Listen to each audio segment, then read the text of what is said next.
I just want to share a few thoughts with you about what we've been doing over the last couple of years and really why we started to do this project.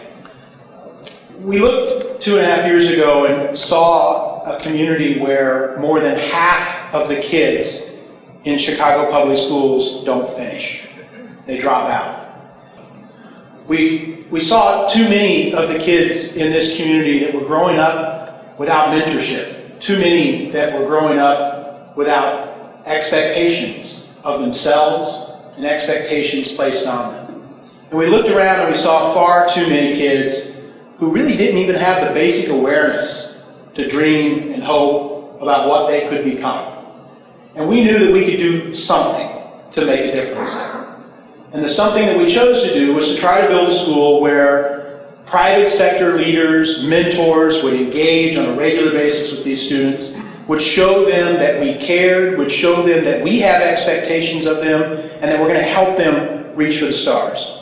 And we thought that if we did all of that around a curriculum that was infused with entrepreneurship and technology skills, that we would be able to take a student regardless of how far ahead or behind they were from the norm or the standards, and give them the kind of skills that they needed to eventually be successful. So something must be working. The average student at Chi-Tech commutes 3.5 hours a day to and from school. And yet we had over a 90% attendance rate last year, which is about 10 or 15% higher than the average in Chicago.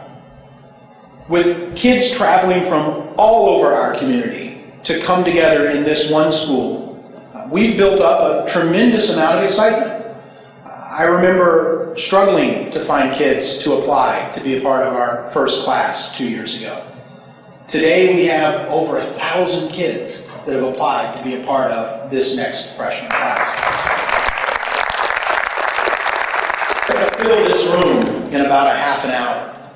Kids and parents and grandparents will be here, and they'll be hoping and dreaming that they can get into this school because of what they've heard from the students that are there, from the teachers, from the principal, and the buzz that's around the community. Because they've heard if they come to this school, they're going to get an opportunity to learn things that they don't get to learn at any place else. They're going to work on technology skills that are advanced enough that some of them are not going to see this until they go off to college, and we're already working with them as freshmen and sophomores with these kinds of skills. They've already heard that they get to meet and interact with people like Steve Ballmer, the CEO of Microsoft. They may not know who Steve Ballmer is, but they know that that's a pretty important job, and the fact that he would take time out of his schedule to come in and spend a few hours with the students and mentor them is important. And people like him and like you and like me. We set out to prove that no child is beyond help. We're not a selective enrollment school. We don't have a standard that you have to meet before you come into our school. We don't turn away kids. It's completely luck of the draw tonight. Unfortunately, it's bittersweet. We'll see 1,000 students' names listed on this chart. Only 250 will make it into the next freshman class. You'll see students out here tonight who cheer and excitement over the fact that they've made it into Chicago Tech, and you'll also see students sitting right next to them disappointed that they're not going to make it into this school, moving on to the next school that they might be able to try to find. Is there an easier way for us as technology employers to build a technology pipeline, a talent pipeline for the future employees that we want to hire and the people we want to work with here in Chicago? Yeah, there's a much easier way. We could have chosen to only go to the middle class and affluent neighborhoods and only work with the selective enrollment schools and the students who had been coached and prepared and had every advantage given to them since kindergarten.